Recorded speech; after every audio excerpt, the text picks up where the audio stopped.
month of September, we are talking about pursuing God's presence. Kapag sinabi po natin pursue, it means to run after. It means to follow behind someone.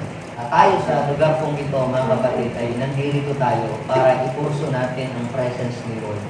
Wala nang iba. Hindi tayo nandito dahil para tayo ay makalibre sa paglilinis ng bahay kasi araw ng paglilinis sa iba no?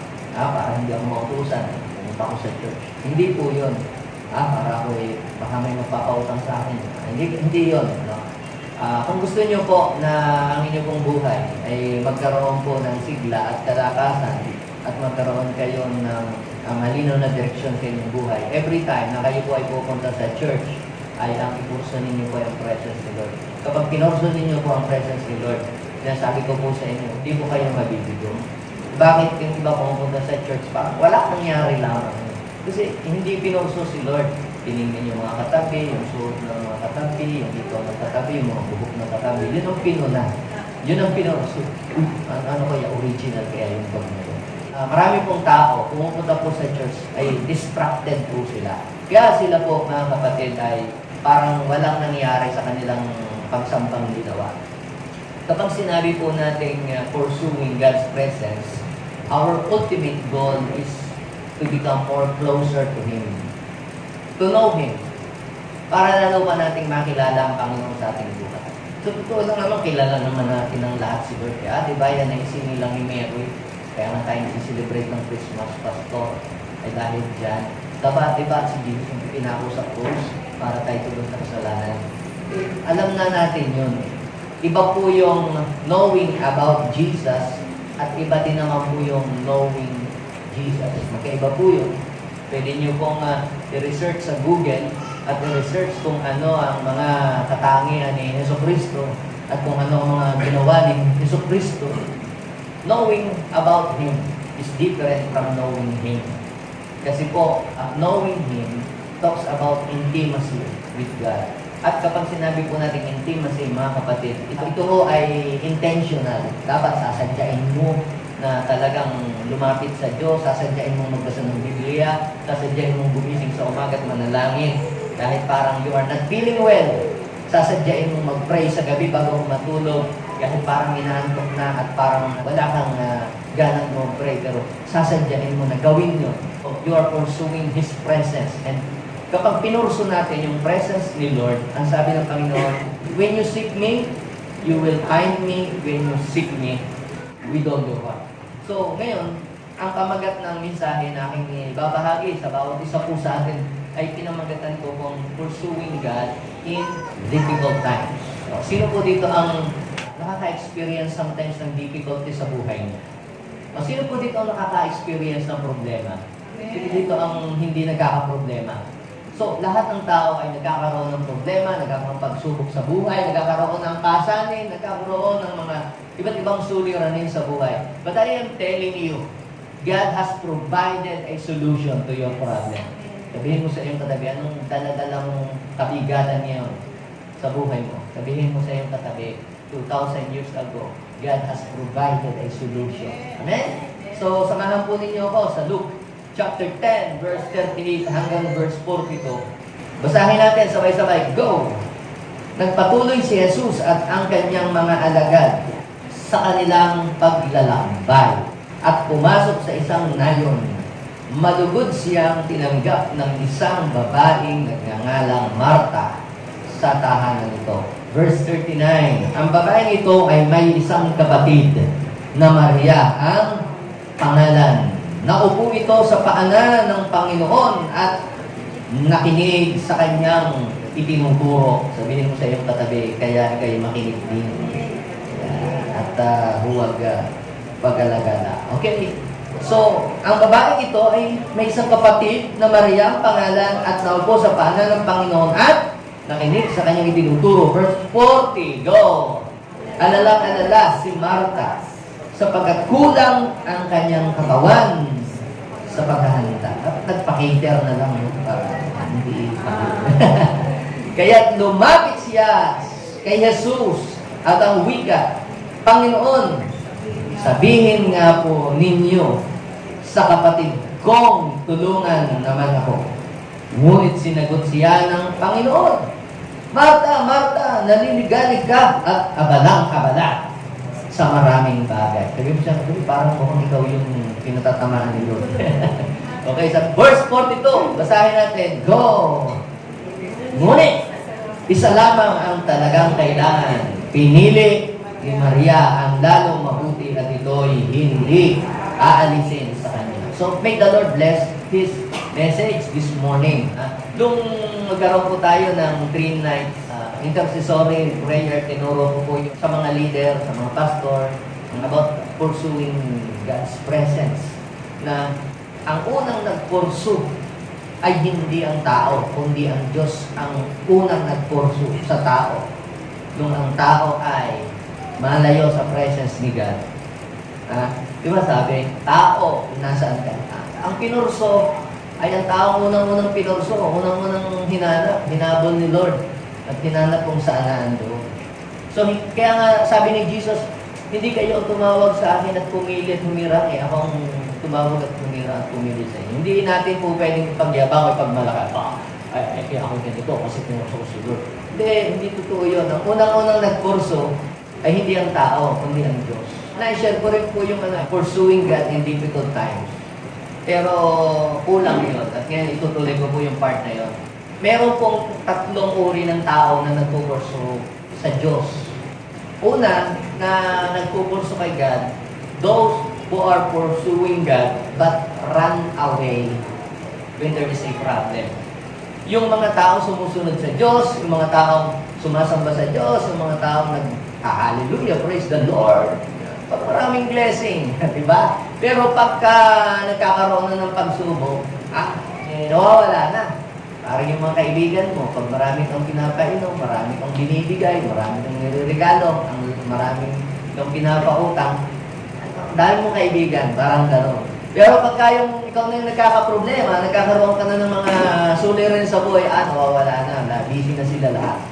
So ito yung mga tao na pinupurso si Lord, pero kapag dating ng mga pagsubok at problema, lumalayo na, nawawala na. Pangalawa pong uri po ng God's pursuer, those who are pursuing God, but keep a distance. Yung pinupurso si Lord, pero hindi closer, nandun lang sa malayo. Parang si Peter, sumusunod kay Lord, pero yung tanaw lang. Parang minsan ikaw, yung aatid lang sa church, pag yung member ng CEO yung mga yun Pag Christmas, Easter, Sunday, at saka yung undas. Yung aatid lang sa church, pagka yung birthday niya, pagka may namatay, at saka may binyag. Pero yung regular Sundays na wala namang events, wala kung hindi, busy sa ibang mga bagay. Ayaw mag-serve. Gusto niya yung uupo lang sa church, tatayo, mag-aantanda, alis na. Ayaw nang meron siyang part. Ayaw niyang siya tutulong, ayaw niya siya magiging part ng worship service. Basta ayaw niyang maging part. Pero sumusunod, ayaw lang niya maging closer. Kasi alam niya, pagka convenient ako sa worship, obligado po ako matid ng practice. May mga kailangan pang atid na ng prayer meeting. Nakatid ba ng mga galing? Ayaw ko ng mga ganyan. Gusto ko atid ako sa Sunday. Yung taker lang ako. Sumusunod ka kay Lord, pero you are keeping yourself in a long distance. Malayo ka sa Panginoon. At pagka ganon, mga kapatid, pagka ikaw ay sumusunod sa Panginoon, nasa malayo din ang blessing. Parang ganito, yung mga nasa malapit, medyo malinaw pa ang pakinig nila sa aking sinasabi. Pero pag kayo nandun na sa kadulo-duluhan, hindi na masyadong naririnig, di ba? Pag kayo ay malapit sa liwanag, halimbawa nagbabasa kayo at malapit kayo sa liwanag, kitang-kita nyo, binabasa nyo. Pero pag kayo nandun na sa malayo, hindi na blurred na. Alam nyo po, minsan, ganun din po tayo mga kapatid. Bakit nagtataka pa? Ba't si kapatid gano'n? Bless ang buhay niya, ba't gano'n? Tingnan mo, baka ikaw pinupurso mo naman si Lord, pero nandun ka naman talaga sa malayo. Hindi ka naman talaga nagpapakalapit. Tingnan mo yung gamitin natin yung sa term ng worldly. Pag ikaw, madikit ka kay Mayor, maraming sa'yo, opportunity sa'yo, di ba? Pag malayo ka sa mga ganyang mga tao, parang ang hirap ng opportunity sa'yo. Pag pupunta ka sa munisipyo, pupunta ka sa mga lalakaran ka, parang walang makatulong sa'yo. Pero iba yung may kakilala ka, malapit ka dun sa mayroong mga position. Now, kung doon sa worldly, ay meron kang pabor na nakukuha pag ikaw ay malapit doon sa tao, meron katungkulan. Kapatid, pag ipinurso mo si God, ikaw ay magiging malapit, hindi sa mayor, hindi sa presidente, hindi sa senador, hindi sa barangay tanod. Ikaw ay nagiging malapit sa hari ng mga hari, Diyos ng mga Diyos, may-ari ng langit at lupa. Amen? Grabe na kapag ikaw ay naging malapit sa Panginoon, sigurado, nasa iyo ang pabor ng Diyos. At ang pangatlong klase po, mga kapatid, ng God's pursuer, those who are pursuing God, but remains even in times of trials. Yung nananatili po sila kahit sa panahon ng pagsubok, kahit may problema, nagpapatuloy, kahit walang pera, minsan kahit merong away ni misis, merong parang hindi nagkakasundo, magkakapatid, minsan parang merong mga misunderstanding, pero tuloy pa rin. Bakit? Dahil sila'y naniniwala, pag nagpatuloy sila kay Lord, masosolve ang lahat ng problema nila sa buhay. Sino pang naniniwala doon na pagka isang tao nagpatuloy kay Lord, pinurso si God sa buhay po nila, maayos ang lahat ng problema nila. Amen? Amen? Now, let's go to our topic today. What will happen to a person when he or she pursues the presence of God? Paano? Ano ang mangyayari sa isang tao kapag hinabol niya, hinanap niya ang Lord sa kanyang buhay? What will happen? So, tingnan natin itong sitwasyon ng magkakapatid na ito. Si Martha at saka si Mary. Sabi po doon sa ating binasa, si Jesus daw po ay pumunta sa kabayanan, sa isang nayon, at habang po sila ay nasa isang bayan na yun, ay sila'y in-accommodate ng isa pong babae nang nagngangalan pong si Martha. At ito pong si Martha ay winelcome po si Jesus gladly sa kanila pong tahanan. Pero nung bandang huli ay mapapansin ninyo na ito ay nagrereklamo na. At siya po ay nahihirapan sa kanya pong situation. Sabi po sa Bible, ang babae ito, sabi sa verse 38, ay mayroong isang kapatid na ang pangalan ay Mary. At ang ginawa po ni Mary habang si Jesus ay naandoon sa bahay ni Martha, ay nag-cellphone habang nagtuturo si Jesus. Tama? Naglaro ng games. Tama? Nag-browse ng Facebook, nag-TikTok. Tama po? Ano ang ginawa ni Mary habang si Jesus ay naandoon? Tatanungin ko po kayo, halimbawa, nalaman ninyo, isang Sunday, first Sunday, na ang mag-guest speaker pala sa Sunday ay si Jesus ang mag-preach. Ano? A-absent ba kayo sa Sunday? O mamamasyal? Hindi ko kayo, hindi ko kayo ino-offend. Hindi ko inaano kasi minsan talaga, hindi may iwasan na, kunyari, duty ka sa ospital, or tinawag ka na yung boss. Ibang usapan yun. Yung, meron ka naman talagang oras na may kakayahan ka naman talaga na pumunta sa church. Sinasadya mo lamang na hindi ka pumunta dahil tinatamad ka. Di ba? Iba naman yung talagang hindi ka talaga makakapunta dahil nasa Manila ka o nandun ka sa Alapaap, nakasakay ka sa aeroplano, ba nakapagta-church noon. Yung bang sinasadya mong umisip ka lang talaga ng dahilan para hindi makapunta sa church. Yung talagang nilalayo mo lang sa sarili mo para hindi ka makadalo sa gawain ng Panginoon. Kung halimbawa, malaman mo si Jesus yung mag-share, siguro hindi mo napapalampasin ng oras na yun eh. Kung may ginagawa ka, set aside mo na lahat eh. Mamaya ka na, ikaw naman ay nakakapaghintay. Di ba? Mamaya yung pamamalanta, siguro naman, yung 2 oras na ikaw ay mag-worship sa Panginoon na hindi kawalan, karagdagan mo pa. Di ba? So, tingnan ninyo po, itong babaeng si Mary, ang ginawa niya, kinuha niya yung opportunity na yun. Minsan lang mangyari yun. Eh, di ba naman, pastor, pagka naman Sunday, lagi naman tayo nag-worship. Yes. Pero, naniniwala ba kayo na every Sunday, iba-iba yung ginagawa ng Diyos? Iba-iba yung tinuturo ng Diyos? At minsan lang, baka sa isang linggo, hindi na katulad noon ang mangyari. Iba naman sa susunod na linggo. Kaya sabihin mo sa iyong katabi, minsan lang ang mangyari po. Huwag mo nang palampasin yung oras na ikaw ay inimit mo si Lord. Hindi, saka na. Kaya yung iba po, mga kapatid, kinuha na ni Lord, hindi na nakapag-worship. ay pupunta rin ako dyan.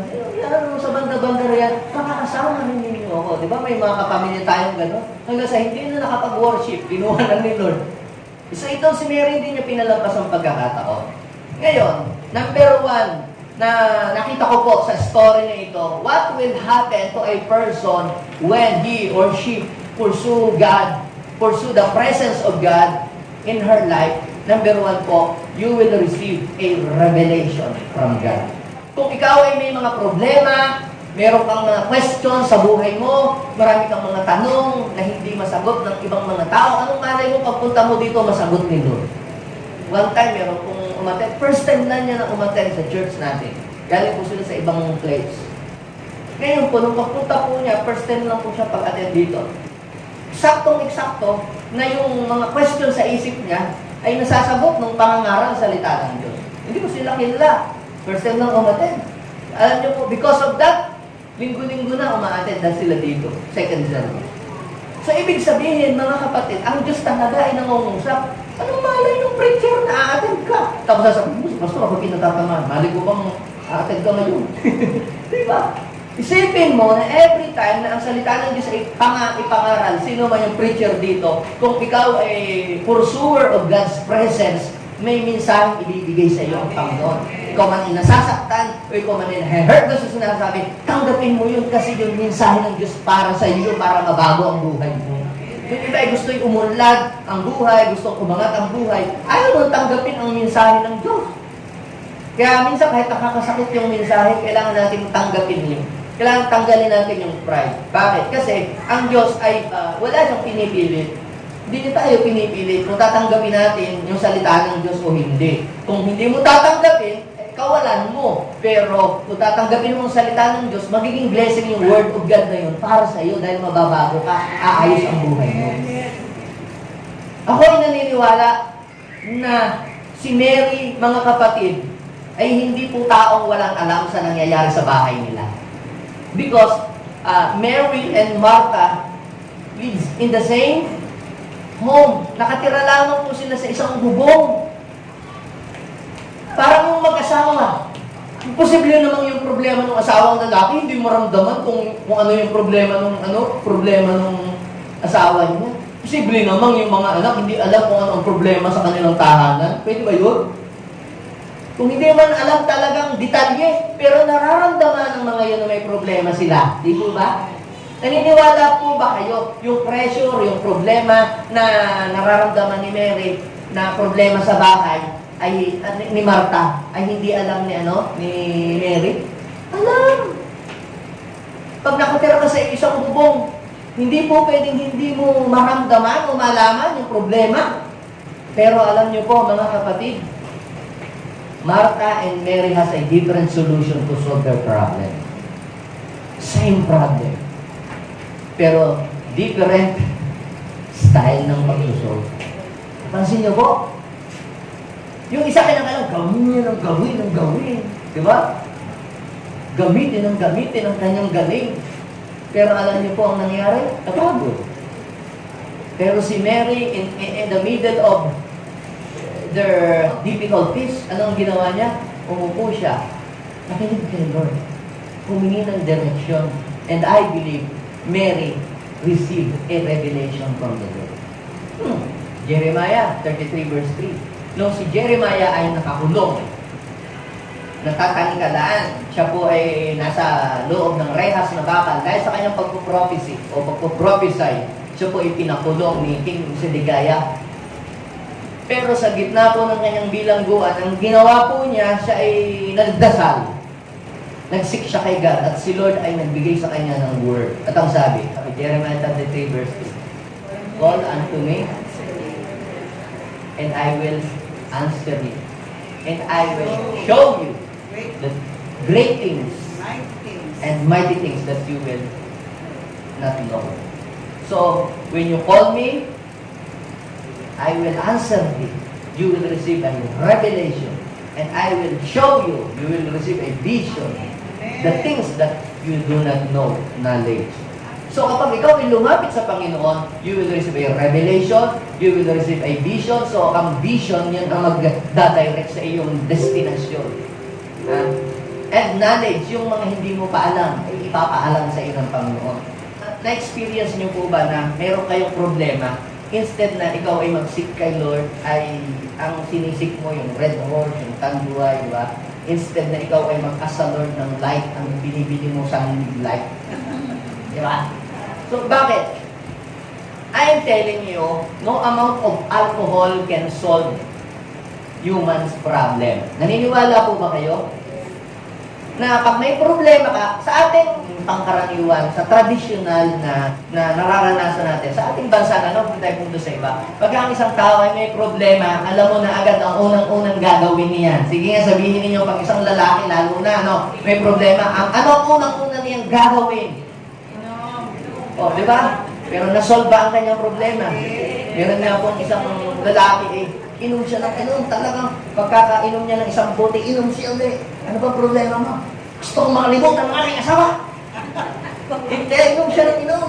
Para makalimutan ang kanyang asawa. At nalasing. Pag uwi sa bahay, kumatok. Binuksan ang pinto, ang kanyang asawa ang nagbukas. Alam niyo ang nangyari? Lalang nadubli ang tingin niya sa kanyang asawa. Si nalasing, hindi dubli ng tingin. Kaya no amount of alcohol can solve human problem. Kaya minsan lalo pang nakadami ang problema. May nambugbog, may nagwala, may nakapatay, may nakabunggo. Diba? Napaaway, napatrouble. It is because kapag ikaw ay nalasing, you cannot control yourself. The alcohol will control you. Yung may nakapanggahasa. But when you pursue the presence of God, when you are in the midst of your problem, you will receive a revelation and clear direction. Ibibigay sa iyo ng Panginoon ang solusyon. Magkakaroon ka ng wisdom. Ibibigyan ka ng salita ng Diyos. O, halimbawa, may problema tayo, manalangin ka, tapos buksan mo ang Bible mo. May marireceive ka kay Lord na direksyon pag may problema ka. And because of that, maaayos mo yung iyong problema yun. Bibigyan ka ng Diyos ng wisdom kasi you will receive a revelation from the Lord. So when you pursue God in your life, when you are in difficult situation, I am telling you, bibigyan ka ng Diyos ng mensahe. Ano ka ng Diyos eh? Pasok ka sa kwarto mo, mag-pray, gulo-gulo na po, hindi po gagawin sa buhay ko. Ano po ba kailangan gawin? Manalangin ka. Pagkatapos mo manalangin, magbasa ka ng salita ng Diyos. At bibigyan ka ng Diyos ng kapahayagan. At yung kapahayagan yun, lakaran mo yun. At magtatagumpay ka. Sabihin ko sa iyo, katapi, makakaalis ka dyan sa kadiliman na pinagtatakanan mo.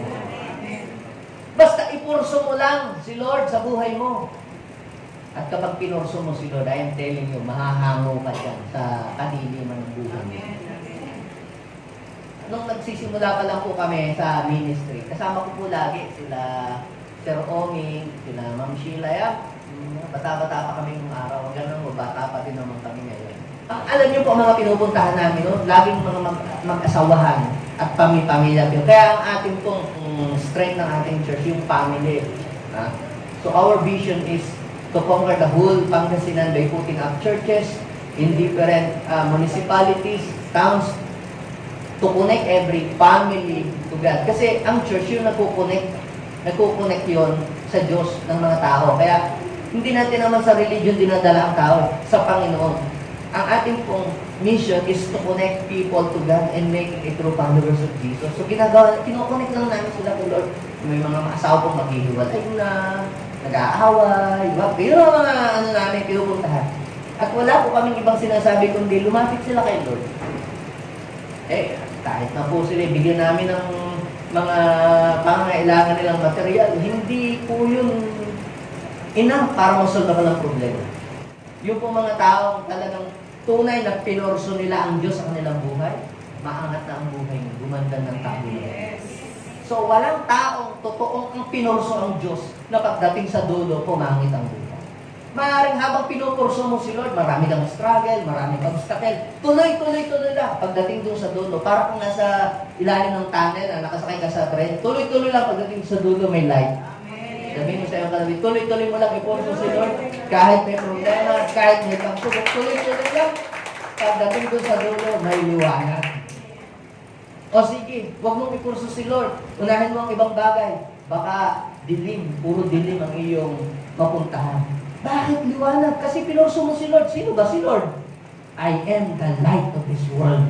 Kaya kung madilim ang buhay mo ngayon, pinurso mo si Lord, magliliwanag ang buhay mo. Magliliwanag ang tahanan mo. Now, yun ang una. Di ba? Sabi, nung si Jesus ay pumasok sa bahay nila, ano pong ginawa niya? Si Mary, she took all the opportunity, hindi niya pinalampas yung pagkakataon niya. Kaya pag kami mga gawain, ang Panginoon, bihira lang yung mangyari. Atinan ninyo. Yung 3 nights, atinan ninyo, bihira lang mangyari yun. Kung wala rin lang naman kayong gagawin, manonood din lamang ng drama, isacrifice niyo po yung panonood ng drama. Bakit? Para po kayo ay makatanggap ng mensahe sa Diyos. And I believe, when you receive a revelation from the Lord, your life will never be the same again. Your life will be different. Now, so, ngayon po, mga kapatid, hawapasin niyo po dun sa story na, sa takbo ng story, na ito pong si Martha, siya daw po ay na-disturb. Na-disturb siya. Nandun si Jesus, di ba? Nasa bahay nila, si Jesus. But, Martha was disturbed. Ano pong ibig sabihin? Pwedeng nasa church ka. Pwedeng nandito ang presence ni Lord. Pwedeng nasa bahay mo ang presence ni Lord, pero ikaw ay disturbed. Kung hindi ka sa Diyos talaga nakapo. May presence ba talaga ng Diyos sa bahay namin? Ba't ganito gawin buhay? Ang tanong ay, nakapokus ka ba sa Kanya? Kasi si Lord naman hindi umaalis eh. Ikaw lang naman yata. Di ba? Hindi naman nawawala si Lord. Ay, God is everywhere kung tutuusin. Diba? Disturb ka pa rin. But sa church, ikaw ay nagugulumihala pa rin. Baka hindi ka talaga nakapokus sa Kanya. Baka ikaw ay nandito sa church, pero iniisip, pwede ka muna, nabunot ko ba yung plancha? Kapag ikaw kaya ang tubig sa mo, sa CR namin, para mo kang, ka muna, yung gasol ko na, yung ko. Nandito ka na sa church. Pero ang iniisip mo pa rin, ang ibang bagay. Naku, baka dumating yung Lazada, baka muna, walang tatanggap. Diba? Paano kaya?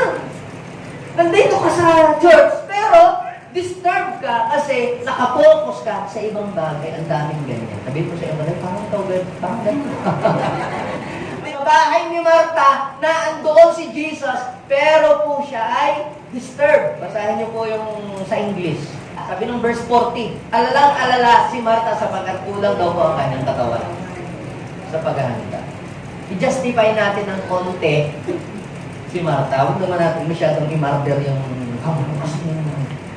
isipin mo, halimbawa po, nasubukan nyo na ba kung may dumating sa inyong mga kamag-anak o magkaroon kayo ng bisita, mga kaibigan, nag-invite ka, kunyari birthday, nag-invite, tapos naghakot.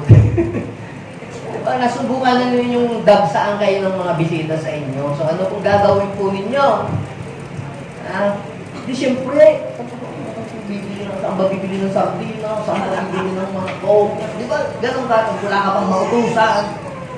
Ako po ay naniniwalang alam din naman niyo ni Mary.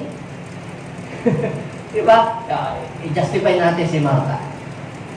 Nung pumunta po si Jesus sa bahay, mag-isa lamang kasi Jesus na pumunta sa bahay ni Martha. Alam niyo? May kasama pa po siya. At ang kasama po niya ay 12 alagad. At ang mga alagad niya, mga lalaki. Imagine po ninyo yun, pag po kayo ay may bisita, at ang bisita ninyong papakainin ay mga lalaki. Nakakatagod mo yun. Dahil nandun lang sa sopa, nakaupo, at nanonood ng Netflix. Masarap ako ang kasama mo na may bisita kayong mga babae ang dumating. Pag dumating 12 babae, tutulong sa Mars, ano bang may tutulong ko sa'yo? Sige, ako na lang magliliba. May dala pa yung supot, para pang may tira, iuwi. Diba?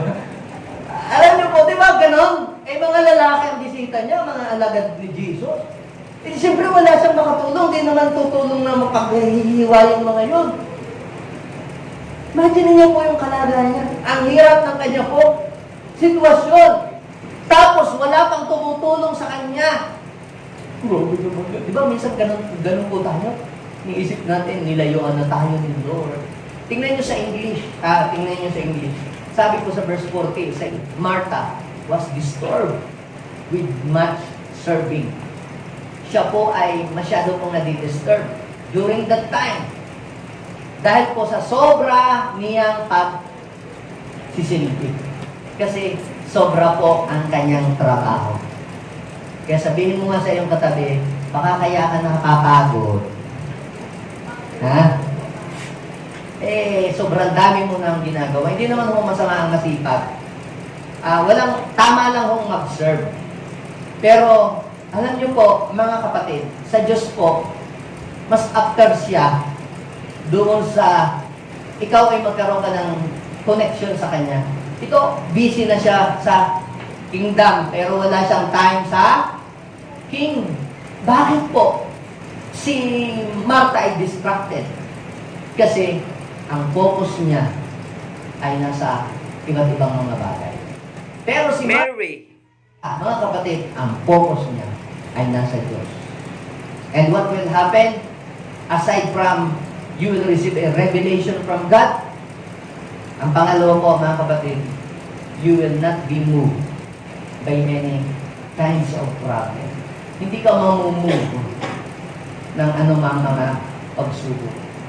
You are immovable. You will become immovable. You will not be moved by any kinds of problem. Tatanungin ko po uli kayo. Alam kaya ni Mary yung pressure, yung problema doon sa bahay o hindi niya alam? Wala siyang alam. Alam niya. Pero alam niyo po, to pursue God or not to pursue God or to pursue God or to pursue the things of this world is a matter of choice. Choice niya yun. Yung pong magtrabaho na wala namang nagpapagawa sa kanya noon, ay choice ho yun ni Martha. At yung umupo sa paanan ni Jesus at makinig, choice din po yun ni Mary. Pero sabi po ng Bible, sino po ang hindi natinag sa panahon ng pagsubok, ng pressure, ng difficulties? Si Martha, natinag, nagreklamo, napagod, na-distract, na-disturb. Pero sa gitna ng difficulties, si Mary po ay panatag. Bakit? Kasi kapag nasa presence ka na ni Lord, panatag ang iyong buhay. Ikaw ay peaceful. When we say peace, peace is not the absence of trials and troubles. Peace is you have the presence of God even you are in the middle of problem. So, kita po ninyo mga kapatid, kahit may problema, siya ay panatag, hindi nag-aalala, hindi nag-aabulido. Bakit? Dahil alam niya, hindi na po problemahin ang kanyang pangangailangan sa araw-araw. Dahil siya ay nasa paanan lamang ng Diyos na nagparami ng tinapay na walang tinapay. Na andun ng provider. Bakit siya mag-aalala sa pagkain? Ay katabi lang niya yung provider. Samantalang si Martha ay alala kung anong ihahanda, anong ipapakain. Hindi niya ba na-realize na nung yung mga tao ay nandun sa ilang na walang makain, nag-provide si Jesus ng pagkain? I believe kaya hindi nag-aalala si Mary dahil alam niya na hindi siya pababayaan ni Lord. Kaya pagka pinurso mo si Lord, hayaan mong si Lord ang mag-alala para sa iyong pamamagitan. Nung napagdiskitahan ko ng aking anak na bunso, ay yung alagaan yung pusa na kuting. Doon mo sa bahay namin, minaligaw na naman pong kuting na puti. Ang ginawa ko niyan ay inalagaan niyo. Alam niyo po sinong namumroblema ngayon? Siya ho ang namumroblema ng pagkakain, ng mga kinakain ng pusa na yun. Pagpupunta ko sila mag-grocery, aalalahan niyo, ay mami, yung puso, bilihan natin ng pagkain. Namumroblema siya doon sa kanyang alaga. Ano po ibig kong sabihin? Ganito po yan ang point dito. Kung ikaw, pinaalaga mo ang buhay mo sa Panginoon, siya ang mamumroblema sa iyo, hindi ikaw. Ang gawin mo lang, ipurso mo ang Panginoon sa buhay mo. Now, when we say pursuing God, it does not mean wala kang gagawin, nandun ka lang sa bahay, tulog. Hindi ganon. Ha? Pwede namang ikaw ay nag-work, pero ang primary na pinupurso mo ay si Lord. Hindi yung iyong work. Diba? You will not be moved by any problem and persecution or accusation. Si Mary, ina-accuse na eh. Di ba? Ng mga nasa paligid niya. May worship lang ng worship, atid lang ng atid, dalo lang ng dalo sa church, gagawin yung mga ginagawa. Subukan niyo naman masabihan kayo ng gano'n. Pray lang naman, pray. Wala nang ginawa kundi pumunta sa church. Why? Because ang priority niya, una, number one, si Lord. Secondary lamang kung ano mang gagawin. Napansinin ninyo, yung inuna din ang trabaho din. Wala din namang nangyari, di ba? Napagod din lamang at tumakbo din lamang kay Lord. Oh. Ay kapag sinabing pinorso mo si Lord, hindi naman ibig sabihin hindi ka na magtatrabaho habang buhay. Inuuna mo lamang siya at ipinapahuli mo yung ibang bagay. Dahil yun ang sabi ng Panginoon. When you seek God and His righteousness, all these things shall be added unto you. Now, ang pangatlo po, basahin po ninyo. Sabi po sa verse 41, ngunit sinagot siya ni Jesus. Sinagot siya ni Jesus. Pansinin niyo to dapat ko kawawa ka naman ito. Kawawa ka naman. O sige, halika. Punasan kita ng pawisan ka. Pero, kasi ito instead na kanyang matanggap sa Panginoon, ay encouragement ang natanggap niya. Rebuke. Why? Ikaw ang pumili niyan eh. Pinili mo magtrabaho pag araw ng linggo, tapos nagre-reklamo ka, napapagod ka na, wala ka ng pahinga. Ay, nilikha nga ng Diyos, 6 na araw, magtatrabaho ka, tapos sa 7 araw, magpapahinga ka, tapos hahanap ka pa, tatanggap ka pa ng maraming kliyente sa araw ng linggo.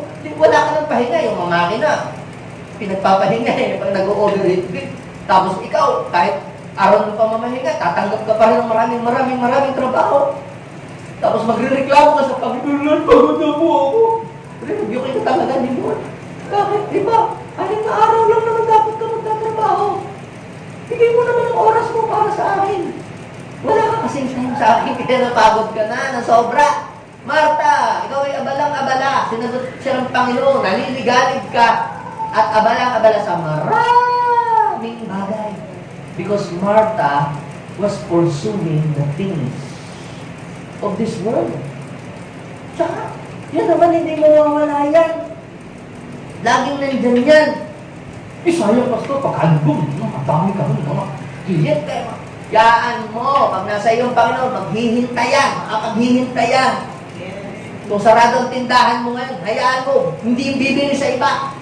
Bukas, madodoble mo ang kliyente mo dahil hindi sila nakabili ngayon, bukas, mas madami.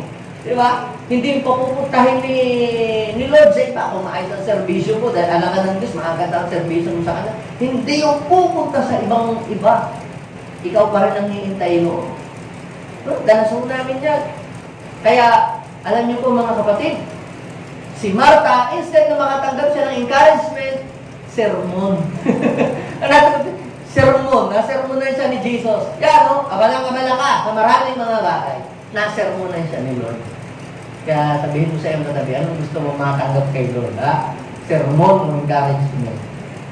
Piliin mo kasi siya. Na unahin muna siya na mag-worship ka sa Kanya. At maniwala ka, tandaan mo, walang tao nagkurso kay Lord na ang buhay niya naging desirable. Yung totoo yung iba naman yung kunwari lang pinorso si Lord. Hindi really, yun lang, hindi hulo. Yung talagang ikaw naging intimate, pinorso mo siya. Sigurado, ang magiging resulta nun ay maganda.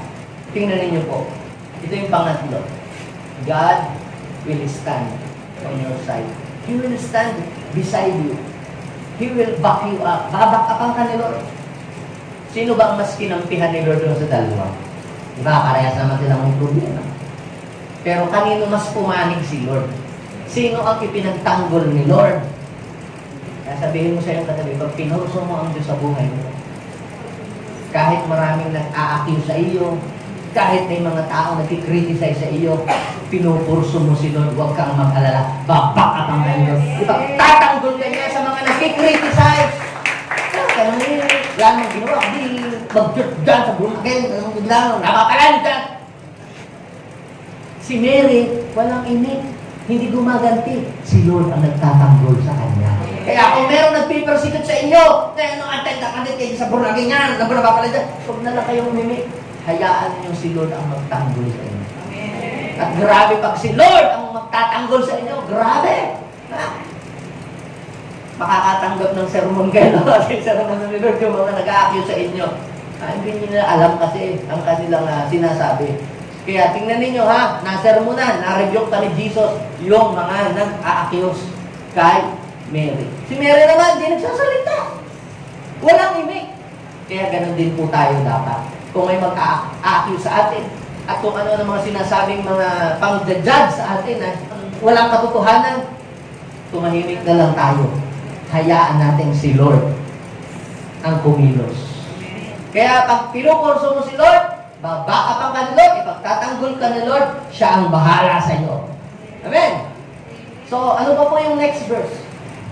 Last. Ang sabi po doon, pinili ni Mary ang lalong higit na mahalaga. Ito hindi aalisin sa kanya. Tingin nyo sa English, ang ganda nakalagay. Sabi po ng verse 41, And Jesus answered and said her, Martha, Martha, you are worried and troubled about many things. Tanungin mo nga yung katabi, are you worried today and troubled?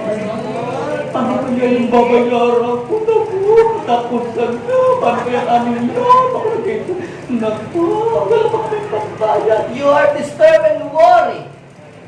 Pero pahulog namin sa bahay na hindi pa kompleto. You are worried and disturbed and troubled about many things. But listen, here is the answer. Tingnan niyo sa verse 42. Here is the answer. But only one thing is needed. Minsan problema mo, pinoproblema mo, Lord. Kami nga paano namin magbabayaran yung bahay namin? Paano namin matatapos? Kaya ako'y magka-fraud ng ilang taon, bakit hindi ko pa mabayaran? Nagawa ko na lamang, sinik ko na lang si Lord. At hayain ang mga problema yung naminingilay. Konti na lang ang babayadan namin. Konting-konti na lang. So ano pong ibig kong sabihin mga kapatid? Mary has chosen what is better. Ano ba ang ginawa ni Mary? Pinurso si God. Nagpakalapit sa Panginoon. Hinanap ang mukha ng Panginoon. And it will not be taken away from her. Ito yung panghuli na iiwan ko. Ano yung number 1? Sabi ko kanina, pag pinurso mo si Lord, you will receive a revelation. If you have a revelation, you have a clear direction. Pangalawa, you will not be moved by any kinds of problems. You will become immovable. Pangatlo, God will stand on your side. Ipagtatanggol ka ng Diyos, tutulungan ka, babakapang ka ng Panginoon. Napang-apat na pala, you will receive the best thing in life. Amen? Yung pinakamainam na inihanda ng Diyos, yun ang ipaparata sa iyo ngayon. Kasi ang pinurso mo ang Diyos If you have the presence of God, you found the best thing in life. If you have the presence of God. Kaya pansinin ninyo, yung lahat ng yumaman na, nasa kanila ang lahat ng bagay, akala nila magiging masaya, pero kulang pa din pala, empty pa din. Bakit? Kasi mayroong kulang. Pero kapag pinurso mo ang Diyos, nasa iyo ang presence ni Lord, nasa iyo na ang lahat ng bagay. You will find the best thing in life. Alam niyo po, ang pinaka-higit na dakila sa buhay na ito, yung maranasan mo ang presence ng Diyos sa iyong buhay. At pag nasa iyo ang presence ng Diyos sa iyong buhay, mga kapatid, wala kang pangamba, wala kang katatakutan. Dahil ang Diyos kasama mo. Amen? So, are you excited to pursue the presence of God? Alam na natin ang gagawin natin pag tayo ay naguguluhan, nag-aalinlangan sa buhay. Ipurso lang natin si Lord sa buhay natin. Isip natin si Lord. At the Lord will show us the best solution kung ano ang ating gagawin. Tutulungan tayo ni Lord. Alam niyo po ba si David? Siya po ay nagkaroon ng problema. Yung kanyang pong team, umuwi, pag-uwi nila sa mga bahay-bahay po nila. Sunog ang kanila pong bahay. Parang nangyari dyan sa Haway. Nasunog ang mga bahay nila. Pero ito, hindi gawa ng forest fire, gawa ng tao. Nasunog ang kanilang bahay. Wala ang kanilang mga gamit. Yung kanilang mga asawa, kinuha po ng kanilang mga kalaban. At si David po ay gusto ng batuhin. Yan po ay nasa 1 Samuel chapter 30, verse 1 hanggang 6. Si David po ay gustong batuhin ng mga tao dahil siya po ang pinagbibintangan na kung hindi dahil kay David, sinisisi siya ng mga kaibigan niya, ng mga kasama niya, kung hindi dahil sa iyo, hindi nawala ang aming kabuhayan, hindi nakakang nagawa. Inis ka mo kami. Hindi ba naman yun? Di ba dalawang pinagbibintangan ka, ikaw na nga, tinulungan mo na nga sila, umangat ang buhay, tapos ngayon, sa iyo ngayon ang bagsak ng sisi. At hindi daw po alam ni David ang kanyang gagawin. Pero pagdating po sa verse 6 ng 1 Samuel chapter 30, that David found strength in the Lord, his God. Why? Because the Lord showed him the way. Kaya mga kapatid, pag pinurso mo ang Diyos, ipapakita sa iyo ng Lord yung malinaw na direksyon at masosolve mo yung problema. Si David, nasolve niya ang problema niya nung pinorso niya ang presence ni Lord. Kaya sabihin mo sa iyong katabi, kung yung mga great man, pinorso nila si Lord, gayon din ang mangyayari sa iyo kapag pinorso mo si Lord. Tayo po lahat ay tumingin. We thank you so much, Lord, dahil kayo po, Panginoon, ay totoo sa inyo pong mga salita. Kapag pinorso ka namin sa buhay namin, Lord, hindi ka magtatago. Ikaw ay magpapakita. Lord, you will reveal yourself to those people who are pursuing you. Those who are seeking your presence. Panginoon, Lord, hayaan mo po sa oras na ito, yung mga taong nauuhaw sa iyong presensya, yung mga taong feeling nila sa buhay nila, they are empty, Lord. Pero God, hayaan mo po as they pursue your presence. Fill them, Lord. Fill their lives. Lahat po ng emptiness, lahat po ng mga katanungan sa mga buhay po nila, kayo lamang po ang makakatugon po nito, Panginoon. God, increase our hungerness and desire for your presence, O Lord. Panginoon, O God, let your presence, O God, drive us para lalo pa namin i-pursue. God, hayaan mo po, Panginoon, na magkaroon kami ng kauhawan sa puso namin. Hindi sa mga bagay sa mundo ito, kundi kauhawan sa iyong presensya. And Lord, we want to know you more, Lord. We want to experience your presence. Yes, Lord, hallelujah. Let's worship the Lord. Let's worship Him. Oh, hallelujah, Jesus. Let's invite the presence of God. Kung tayo po, masyado na natin in-overwork ang ating sarili. Masyado na tayo na-stress sa lahat ng mga trabaho natin. Ang nakalimutan na natin umupo sa paanan ng Panginoon. This is the time. Those who wait upon the Lord will renew their strength. Hallelujah, Jesus. Sige, let's invite the presence of God. Tayo magpakumbaba. Sabihin natin sa Panginoon na, Lord, ako po ay napapagod na. Sabihin mo lang sa Kanya, isik mo ang presence niyo, Lord. And you will receive an encouragement from Him. Hindi sermon, kundi pagpapalakas. Yes, continue to pursue Him. Continue to draw closer into His presence. Sabihin mo na, Lord, kailangan kita. Napagod po ako sa trabaho, napagod po ako sa mga negosyo namin, napagod po ako sa pag-aalaga ng anak, napagod po ako, Lord, sa mga gawaing bahay. God, napagod po ako sa presyo na dulot ng aking trabaho. Napagod po ako, Lord, sa paghahanap ng aming kabubuhay. I need you, Lord, today. I need your presence. Palakasin mo po akong muli, Panginoon, katulad ng isang kanila. Lord, I'm here, O God. I'm sitting. I'm humbling down, Lord, in your presence. Yes. Holy Spirit, move in this place. Yes.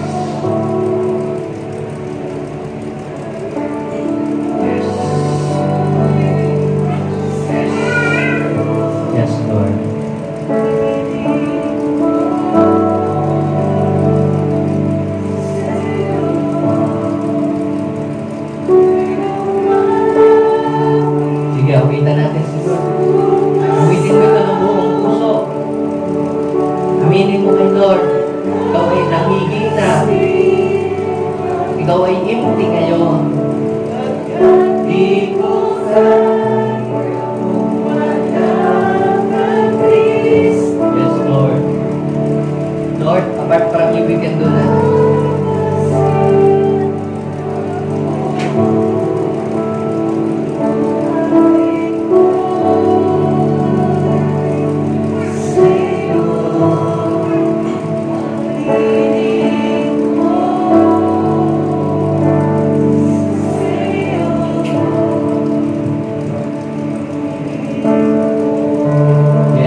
Yes, Lord. Yes, Lord. Pag-ibig ko. Yes, Lord. Yes, hallelujah, Jesus. Bless your people. Yes. Pwede ba kung tayo manalangin, ilagay natin ating kamay sa ating puso. Sabihin natin, Panginoong Jesus, nagpapasalamat po sa kalakasan, sa buhay, na patuloy mong ipinagkakaloob sa akin. Ako po ay lubos na lumalapit sa iyo. Inaamin ko po, wala akong magagawa kung ako ay hiwalay sa iyo. Panginoong Jesus, inihahalin ko sa iyo ang aming buhay. Maghari ka sa akin bilang aking tagapagligtas. Baguhin mo po ang buhay ko mula sa oras na ito. In Jesus' name, Amen. Ako na lang magpe-pray, Lord, bless these people, O God. Ngayong umaga sa kanilang pagdalo, loobin mo na ang mensahe ito na kanilang napakinggan ay lagi po silang i-remind, O God, sa kahalagahan ng pagpupurso sa presence ni God in difficult times. Lalo na, Panginoon, sa mga nasa mahihirap na sitwasyon. Lord, bless them, O God, and guide them. Hinihiling ko po na ang mga salita mo ay itatak mo sa puso at isipan ng inyong mga anak at maging kalakasan nila ito sa buhay nila sa araw-araw. This is our prayer in Jesus' name. Amen.